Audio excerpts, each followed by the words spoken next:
transfer updates and ye deba. Enti various clubs be our support to be ano, team be our support to be ano.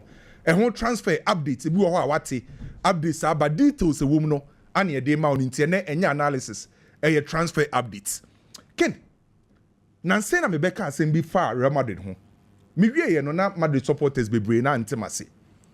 Mebeka say ewiase football say otaye successful a utira nye ya baby a wutosini no on pese obe correct and also obe strengthen weakness because unim say why you successful enti bibia you okay team ni you okay.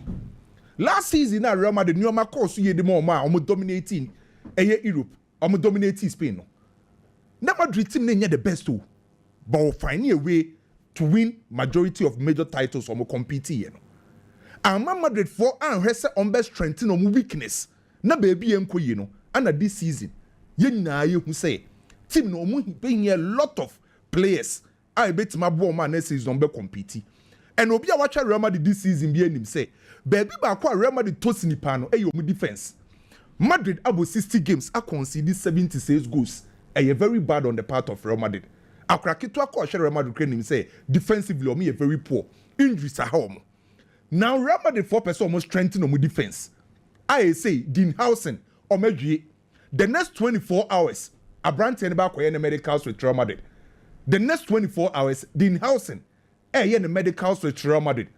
Jabi Alonso ne pushy say Florentino Perez and Tabranti we infamano because obey here a ball playing center back. A center back a ball nukrana say o pressing in pokrana on koye mistake. Na Jabi Alonso who say Dean Housen no ASR ball playing center back or yes center back or yes press resistant. And they say the next 24 hours, you know, Real Madrid 4 are crying about Koyan Americans and Real Madrid. Na kino him say, almost see omu read in house and omu you. Center back on almost say Ko William Saliba will be. So after Dean Housen, Real Madrid 4 say a year over the center back area almost say be strengthen Abram Beko Arsenal.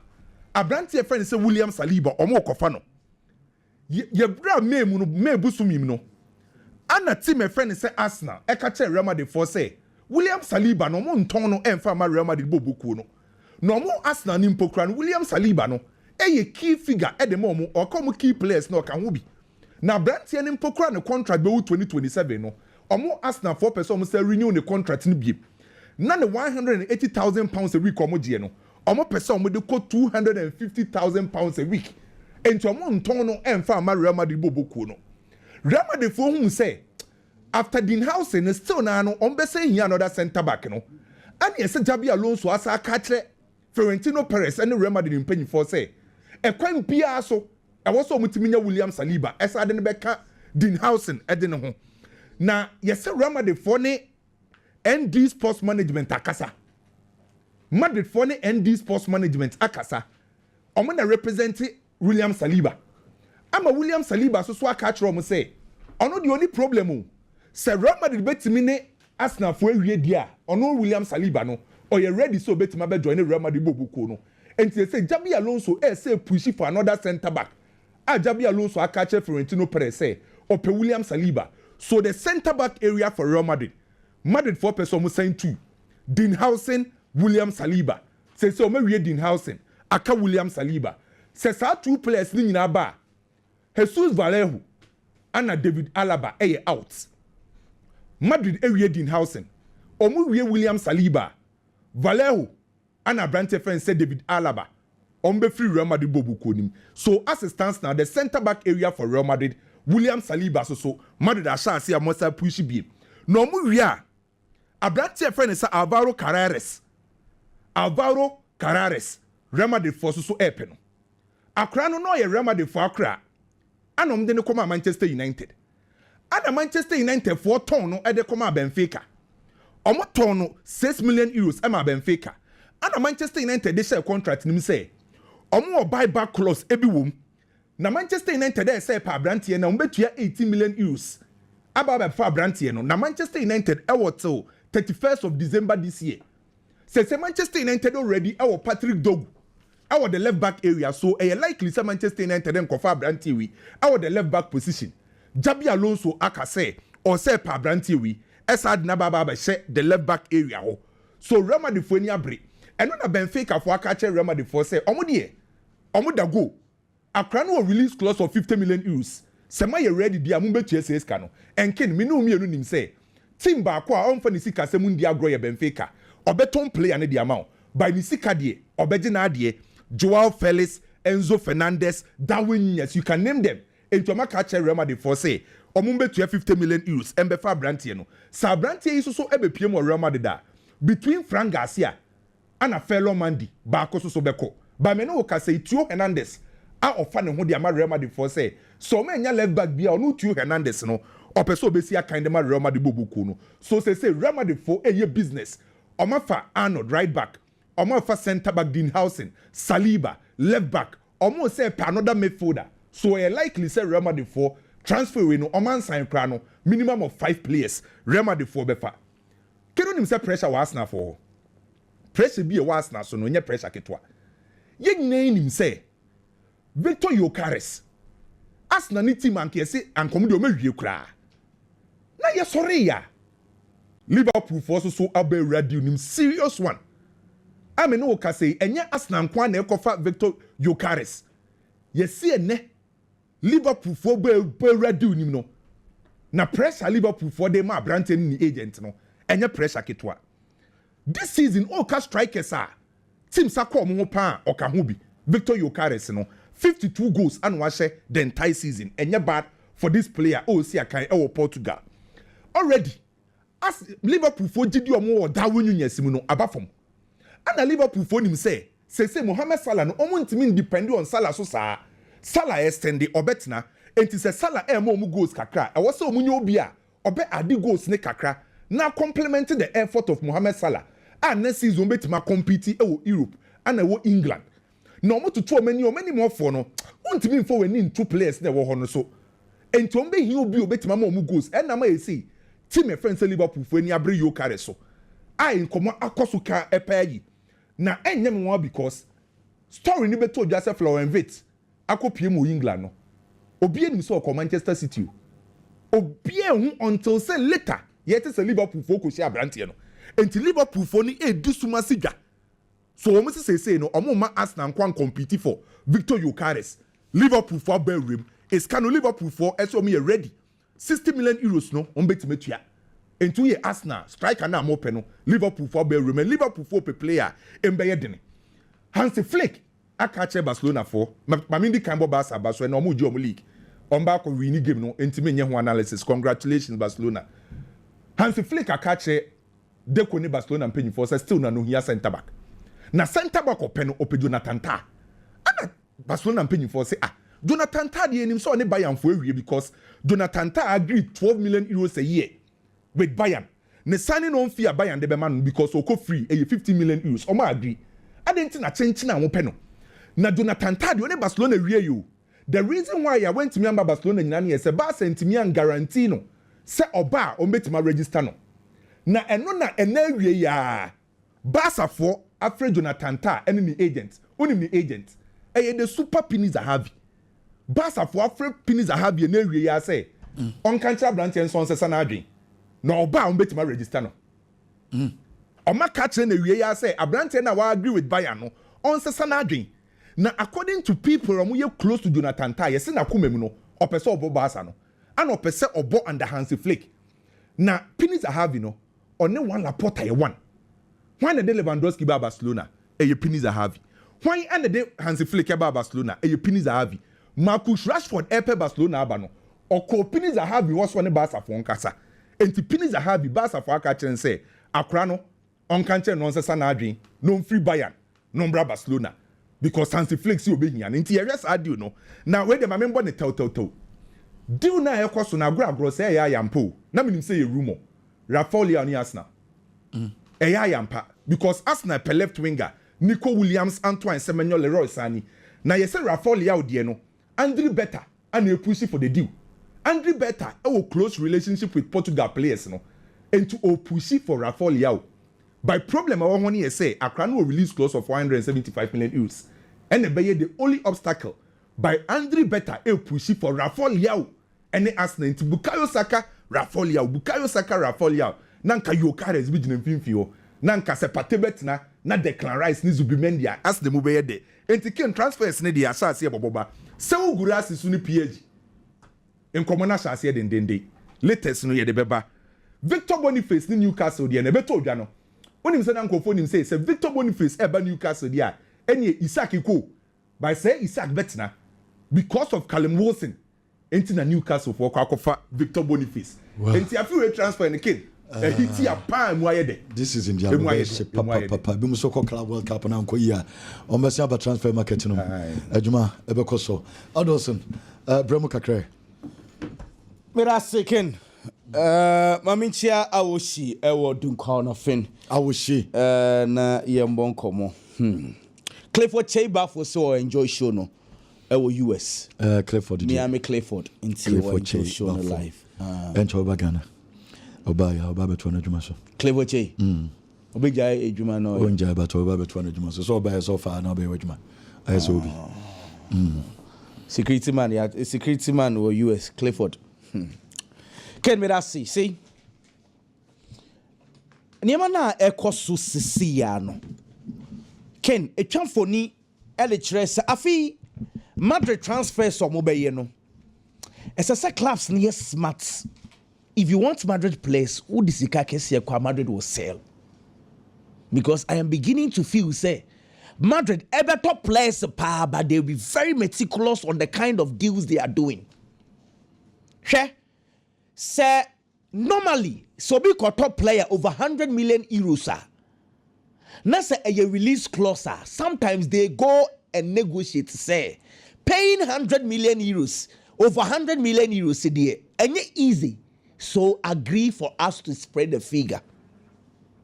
Enzo Fernandez from Benfica to Chelsea, amortize figure no. But again, so we could have release clause of 50 million pounds. Na Madrid, it's me negotiate. It's a 50 million pounds. Yen timi nchani nyina cash down. Yen chamu miensa. Na yen chia. Na say either some Madrid sika some a problem and also say they just want to be very, very particular about the kind of deals they do. Omu person me chase sika kese o market anymore. Because he can't call bomb of one and your bomb of one sika. Juventus budget 10%. Malaha budget sika ni mubi. It is a bomb of Betia, sir. Bomb would have to call Juventus and Malaha. Non can't say this is what we have done. Because Kanu Madrid are not paying cash down. Almost spread this Sikano. 50 million pounds a Sikabe with all due respect to Madrid. 50 million pounds a Sikabe. Coupled with the fact to say Liverpool sits here 875,000 pounds a per. Na for Trent Alexander-Arnold Kobo workout. Madrid so onika pre which ya. Either same conform pepe no more ye. And now said deliberately. Come mama adiana mo ye munyai. Ken unim say 2019 and the Madrid far Eda Militao from Porto 50 million. And I'm got off for Mendy. Follow Mendy almost on 48 million 2019. Shadia from 2020 to 2025 yeah you me. How many years in ye? 5 years. 5 years and they've lost Sergio Ramos Omolusu Varane Omolusu Marcelo defense war and Omolusu Evans and Nacho Kraka top defenders and Omolusu within 5 years so. Madrid afa Alaba free. The Echireho wafa Antonio Rudiger free. The only player Madrid that Sisika in the last 5 years. The only defender Madrid that Sisika Kotono. Eye Frank Garcia. Eno krano Madrid that player. Eno mo na Valicano say. Akra your buyback clause. Eno ko to just 5 million. It is simple the emphasis ye fa nunka ho. 5 years they have spent only 5 million euros per on defenders. 5 years, 5 million euros. On them of 1 year. Within these 5 years, they have won 2 Champions Leagues. Out of it. Or the 5 million po defenders, or they're really saying 2 Champions Leagues. Means somebody say, and I may say, much respect to Carlo Ancelotti. Much respect to Carlo Ancelotti. On the awkward affair, or more promote to total defenders. Me think of one either said they are being prepared no more ye. And I also say be a musicano, on person Bobo Sicano de baby. I mean Casam Chow. Alvaro Fernandez Benfica for left back no. Tie Benfica for left back no Madrid player. And Akorano omdema Man U. And a Man U for also say Akorano munsum Benfica for fan. Watch this very carefully. Benfica for Akorano. Benfica for Akorano. And I'm the release clause as 60 million euros. Okay, no problem. Madrid is on team to 60 million euros no. Akorano obeso back to Madrid. E wa na wa ball ah. Madrid says assistant on tia. Last week, you know what Real Madrid did? Madrid could catch Manchester United for say Manchester United for also buy back close wom say United bet me to just 80 million euros. No asafa boy in the back. Intika United didn't go to 80 million euros no kwaje Akorano. No Madrid inform Manchester United 35 million euros no muntu. Boy no could release clause of 60 million euros. But for Manchester United, otia 80 million pound wa fra boy in the back. So instead of Real Madrid to pay 60 million also on chia, name Manchester United the mom and go to 80 million on Akorano back. No more Madrid for ni just 35 mama you for. Own business and Real Madrid for you. Deals no mu ye ni nyina no omu din no mu din nemu che say with all the master monya the right thing do into or you should not be no nemu kekra no afa way minti ya na 50 million pa din house na pressure akola ne de ma bomb of 4 pa we did boy ni teams hey Madrid for neighbor boys o mama bomb of 4 pressure mama ji 50 million say ye chichemu etua how it is a say left back no Fernando no Alvaro Fernandez no the pressure to nko for no say Benfica for nyai man nko Benfica for let the guys pay 60 million but they say we won't pay what you gina sisia either Benfica will accept or Madrid will move on there to subio Theo Hernandez on common dey ebeyere Theo Hernandez ni din we chire brutal. See Theo Hernandez. Hey, King, and in any case, what can I say? Theo Hernandez, time of Fabio Contrao, if he club with Mukoye no. Ono na be share Contrao at 9. Me can the sisu say Madrid paid 24 million euros to Atletico Madrid 2017. Imagine for a left back. Boy na Atletico Madrid no mobile or Cologne, our Alaves, if I do remember. One season, or boy and Madrid for 2 and release clause. Now, for a left back for Madrid to pay 24 million euros in 2017, not just Akorano money much by 2 years when Timiamo. Now, solid player at the left back. What from Madrid, or he want to come back to Madrid, but looks like Kofona Tenshi will be before. Into left back, the Omo better now, Omo Chunto, who know where they will go eventually. Ken, let me come in next story. Share. EPL awards na abasisi me were reservations be brief. First of all, young player award na abano. Me feel say e unnecessary.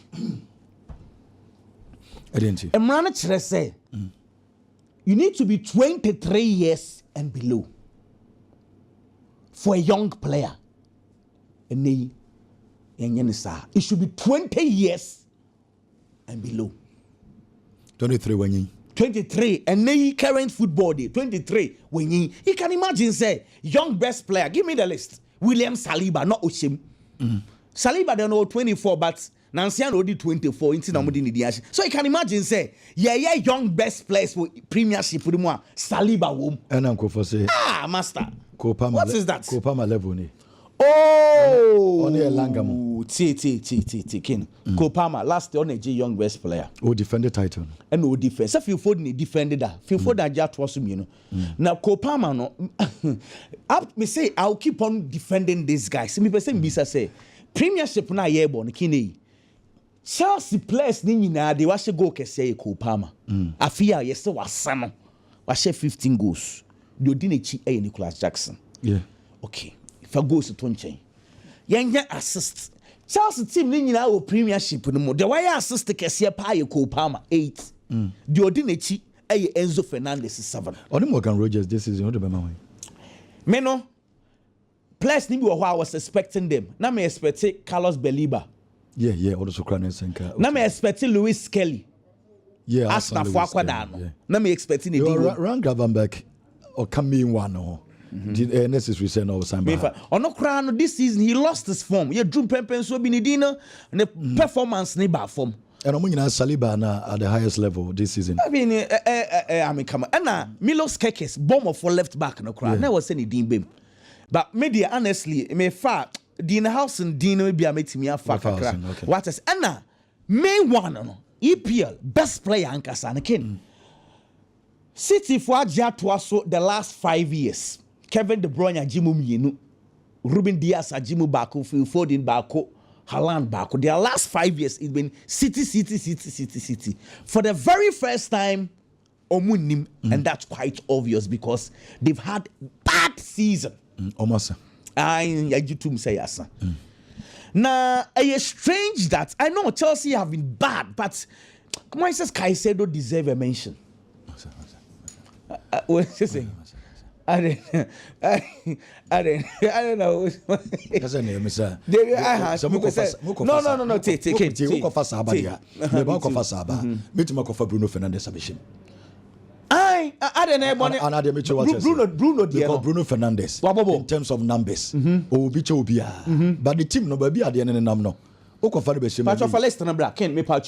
Yes, individual performance. Any team performance. Any team, I agree.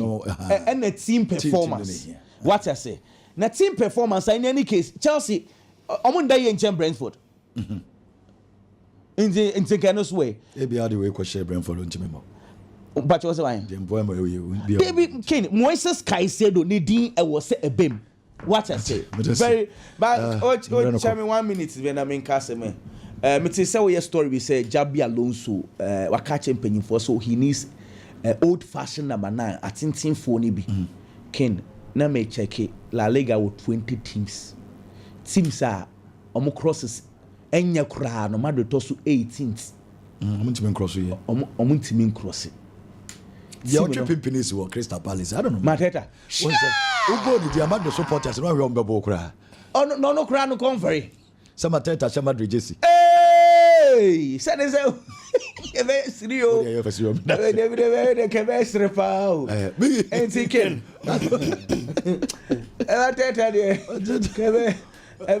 Body pimpers in Oji anymore. Second half will be an edible. Coming car and if you bench back and Fatano. Now, you cram more Mutini Bida, Aquana Venice. Please be on my babu Mutimi Bini. But Ken, don't say. I think say Benzema provided physical presence when he walk akra. And then you chemuko yekra who se lusu be bi kakra. Mbappe is solid, 40 goals a season, solid. But Sabone fasura. On say, I think say almost they will not go for a top striker, but Hoselu type maybe no abeka say be a game ni mo ye dia. If they want to go direct on topper. Because you can't bring Trent Alexander-Arnold. Oh, you're a good passer and crosser of the ball. Then they be a ball, no more catty in. I agree to this particular pitches. Gets a traditional number 9. Ball no on your starter. They mum game no more dia. The whole Selu effect, no.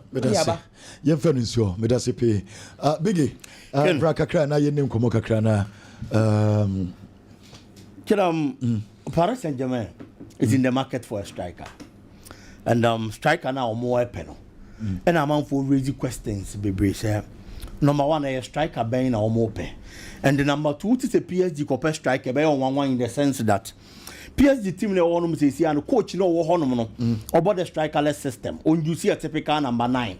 It's a yet then a Paris Saint-Germain sorry, Safi you compare striker and also compare typical number 9. First of all, me just idea we want to me beat me say Coach Luis Enrique ene about the strikerless system of Paris Saint-Germain on you see number 9 it is true but so only Luis Enrique now she Luis Enrique or Barcelona adie catch me say the striker or Paris Saint-Germain is here in the shape of Goncalo Ramos ebia na oni abrantie ni mugidie the last time Barcelona get treble na Luis Enrique na ye coach the 2015 ken 2015 team na e wo honom ana Barcelona Libo games no they had the MNS the airline or Messi. Neymar Junior and a player friend Luis Suarez. Eti Lionel Messi ni Neymar. Ebe flanke. Na Luis Suarez abo as an arrowhead, which is a typical number 9. No na bo goals de ama Barcelona. Eti ne Luis Enrique Corona na ye coach at that time. Eti de catch me and I said Twema Dream so ne say. Today at Paris Saint-Germain. Ebia na only a typical number 9 na owo gidie wonimu. Ofiu to be man timi ama na sa numbers na o hwehwe no. Eno nti na ama na sesa ne nsa over the strikerless system. And so e Paris Saint-Germain to onya obi a obenya ni mu gidie a or the same position ni be ma no. No you see a number 9 e wo PSG bobo ko nim. Eti now ye be bisa. Se player friend say Ugirasi looking at the numbers and the performance or say fatana. Can last season say Ugirasi about 28 games and a dema team I friend says Stuttgart or share 28 goals our Bundesliga anymore. He gets an opportunity to acquire feature Dortmund, a bigger club than Stuttgart. Consistency in the Bayer Juma. This season we about 29 matches for Bundesliga anymore. 29 now about watch 20 league goals. And the Diama Borussia Dortmund Bobo Kono. In the Champions League, about 14 matches. And the Diama Borussia Dortmund watch 13 league goals. Our Champions League anymore. And the Diama Borussia Dortmund Bobo Kono. It will the performance our league anymore. Or the performance our Champions League anymore. Or can the top scorers in the Champions League or can. In fact, on the Rafinha of Barcelona and Ashe goals Kessie and so a Champions League anymore. It's a brand chair. So consistently. That kind of numbers are striker being here to put him up there or in all competitions. Ken, we about 43 games and a Diama Dortmund. This season, we have 33 goals. It's or one striker, what so you potent. It is the Paris Saint-Germain. No, but me am this same numbers are aside that adaptation now over here. Say first one best settle now over here. He is a player who was born in France. And we are both French league and it is when you say oh Kofia. If you na all so adaptation and settlement a bit easier at the amano. And I believe sir the quality has never been in doubt. The can say Paris Saint-Germain bet me the release clause. Can the problem e a brand new release clause 70 million euros. 70 million euros no. 7 clubs per. 7 clubs per. And as 70 million euros so mo baba be pese Ugirasi e be kodi ama omo. Clubs ne ye Barca, Real Madrid, Manchester United, Man City, Chelsea, Arsenal and Liverpool. Udini teams way more. 70 million euros on onka ho oba ebebo bo foforo. And Paris Saint-Germain edin eni sa clubs 7 nimu. Eti ahono na problem ni nyina akwa gina because okwa udini nim ne de Dortmund betimi increase a release clause no, and that is where the problem is. Omo timi amiti dia, he's a quality player and we feel so betimi abo Paris Saint-Germain bobo ko no. Ken enra Coppa Italia finals and baso. Na honestly speaking, that me expect say AC Milan enya an escape route e dia kwa PM Europe ne de. Kwan bia so as I say commercial no for trophy no. No mutimi qualify ekokobo Europe ani bi. So mo enya Champions League qualification league in so mpo. Because looking at matches aka league in so naka 2. E be difficult e dia ma omo. Omo dan anim no ni bi pre. AS Roma a part of the next 2 matches are AC Milan bebo. It is all bebo no ne da wani mu a. Wo sha na betimi affect you no so dreams of qualifying for Europe. It's a bad thing the ama AC so be you see that particular route which is the league table and they qualify for Champions League and say Europe. It's na avenue aba da o Coppa Italia. Omo ntimi. They lost it. Na no na nkomo bebre a eba no. A lot of the supporters feel say was so just say you consensus o kwan.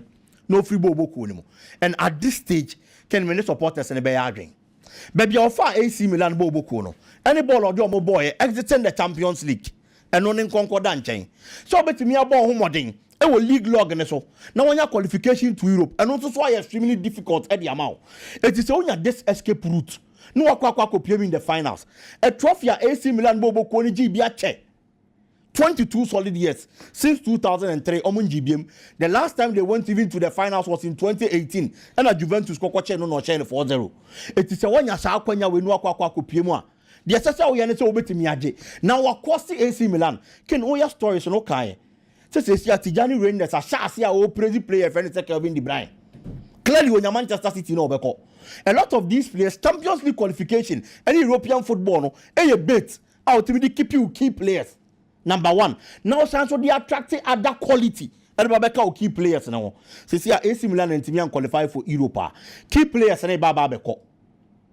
Rafael Leao dia so nam Arsenal ani abre omo ni abrante ni di nkomo omo nyono mbefa no these are two key men omo kita AC Milan bo boku no omo ne kono the problem now is that one qualify for Europe no there na wo gina so now they attract other big players so omo mra wo team ni mra meboawo na ne man kon kan man na qualify for Europa and as a Champions League enti papa na cost AC Milan bo boku no at this stage omo gya ne kwan na omo pamo no a menim penifo be ya adwen so omo man nko na omo pa new coach na omo start a new project emfa ma omo ken na menim say amanfo da so doubt Kylian Mbappe so why then so ba Real Madrid at the start why then say the performance go king